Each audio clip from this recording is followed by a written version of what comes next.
السلام علیکم ورحمۃ اللہ وبرکاتہ۔ آسان اور مختصر تجوید القرآن کورس کی الحمدللہ یہ کلاس نمبر 44 ہے، اور کلاس نمبر 44 میں سورہ قریش کی آیت نمبر 3 اور 4 کو پڑھیں گے۔ یہاں سے سبق شروع کریں گے اور یہاں تک سبق کو پڑھیں گے، تو شروع کرتے ہیں۔ اعوذ باللہ من الشیطان الرجیم۔ آپ بھی پڑھیے گا۔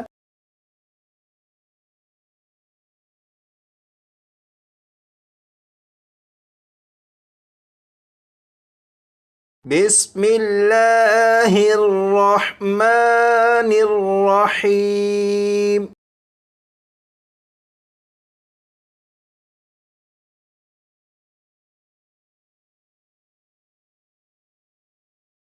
یہاں سے پڑھنا شروع کریں گے، اور یہ جو لفظ ہے یہ ہے فَلْيَعْبُدُوا۔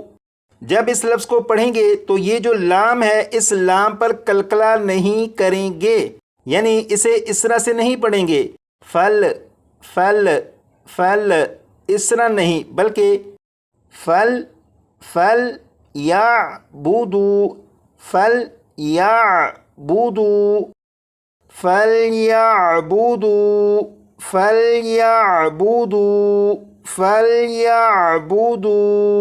4 مرتبہ پڑھے گا۔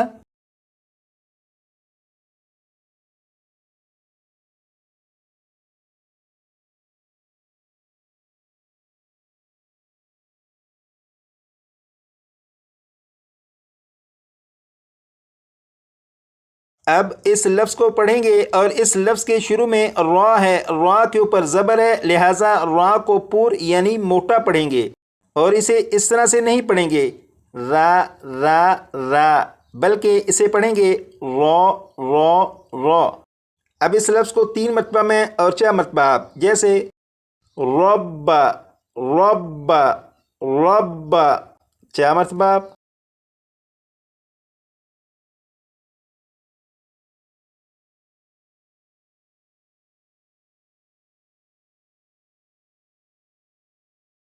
اب اس لفظ کو پڑھیں گے، اور اس لفظ میں یہاں پر دیکھیں یہ ذال ہے، ذال کو نرمی سے پڑھیں گے، یعنی سی ٹی کی آواز کے بغیر پڑھیں گے، اور اس حرف کی سی ٹی کی آواز کو ختم کرنے کے لیے زبان کی نوک کو اوپر کے سامنے کے 2 دانتوں کے سرے سے جب لگائیں گے تو ذال کے اندر جو سی ٹی کی آواز ہوتی ہے وہ ختم ہو جائے گی۔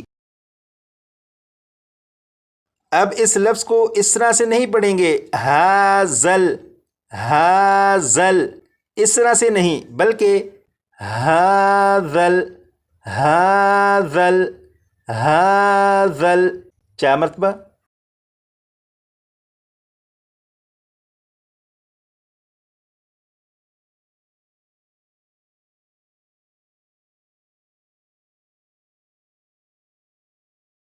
یہ لفظ ہے بیتی، لیکن اسے وقف میں پڑھیں گے۔ جب وقف میں پڑھیں گے تو تا کے نیچے جو زیر ہے اسے ختم کر دیں گے اور تا کو ساکن پڑھیں گے، جیسے بیت۔ اور اسے پڑھتے ہوئے اس بات کا خیال رکھیے گا کہ جب آپ تا کو پڑھیں تو تا پر قلقلہ نہ ہو، یعنی اس طرح سے نہ پڑھا جائے بیت بیت، اس طرح سے نہ پڑھا جائے، بلکہ تا پر جب آپ پہنچیں تو آواز ختم ہو جائے، جیسے بیت بیت بیت، 4 مرتبہ۔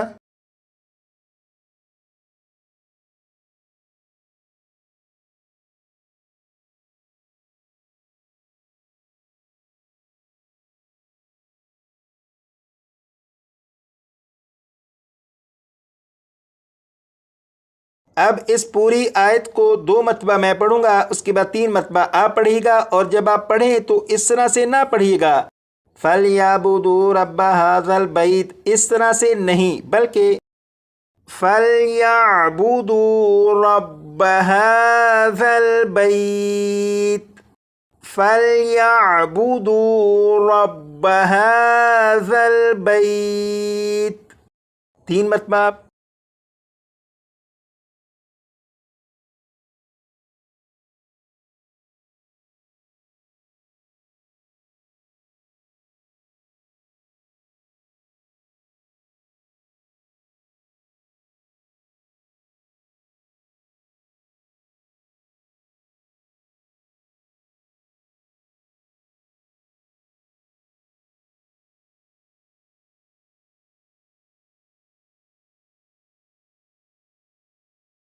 اب ان دو الفاظ کو پڑھیں گے. اس لفظ میں آپ دیکھیں یہاں پر مد منفصل کی علامت ہے تو اسے 2 یا 2.5 الف کے برابر کھینچ کر پڑھیں گے.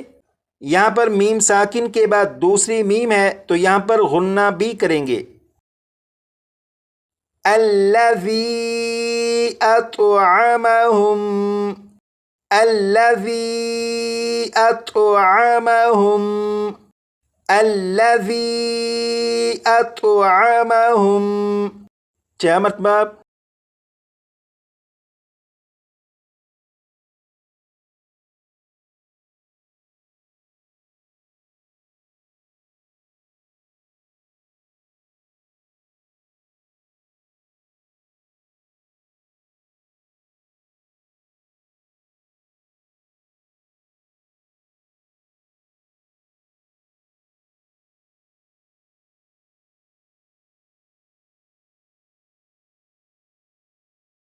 اب ان دو الفاظ کو پڑھیں گے. یہاں پر دیکھیں نون ساکن کے بعد جیم حروف اخفا میں سے ہے، لہٰذا نون ساکن میں اخفا ہوگا، یعنی نون ساکن میں غنہ کر کے پڑھیں گے.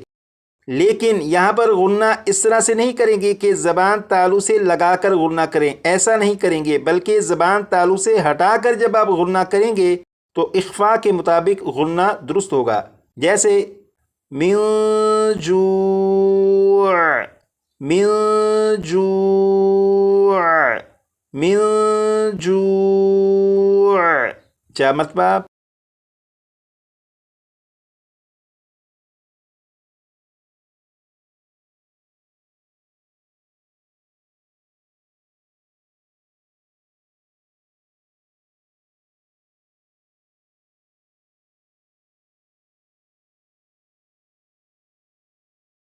اگر اس لفظ پر وقف نہ کرنا ہو بلکہ اس لفظ کو آگے اس لفظ کے ساتھ ملا کر پڑھنا ہو تو پھر یہاں پر تنوین اور تنوین کے بعد واو حروف یرملون میں سے ہونے کی وجہ سے یہاں پر ادغام ہوگا، اور پھر اسے اس طرح پڑھیں گے جوع و آمنہم.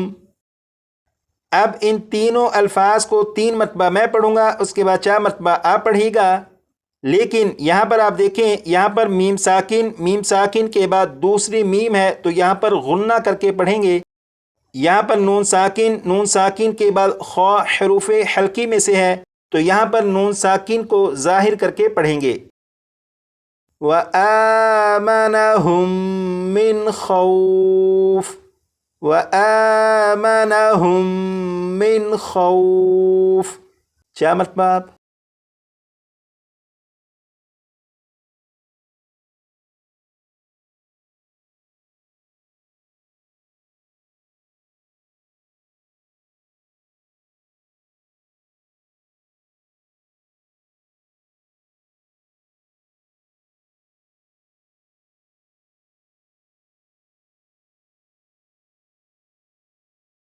اب یہاں سے یہاں تک اس آیت کو 2 مرتبہ میں پڑھوں گا، اس کے بعد 3 مرتبہ آپ پڑھیے گا. لیکن جب آپ پڑھنا شروع کریں تو سانس اندر کی طرف کھینچ لیجیے گا تاکہ آپ ایک ہی سانس میں پوری آیت کو پڑھ سکیں. جیسے الذی اطعمہم من جوع و آمنہم من خوف. الذی اطعمہم من جوع و آمنہم من خوف. 3 مرتبہ.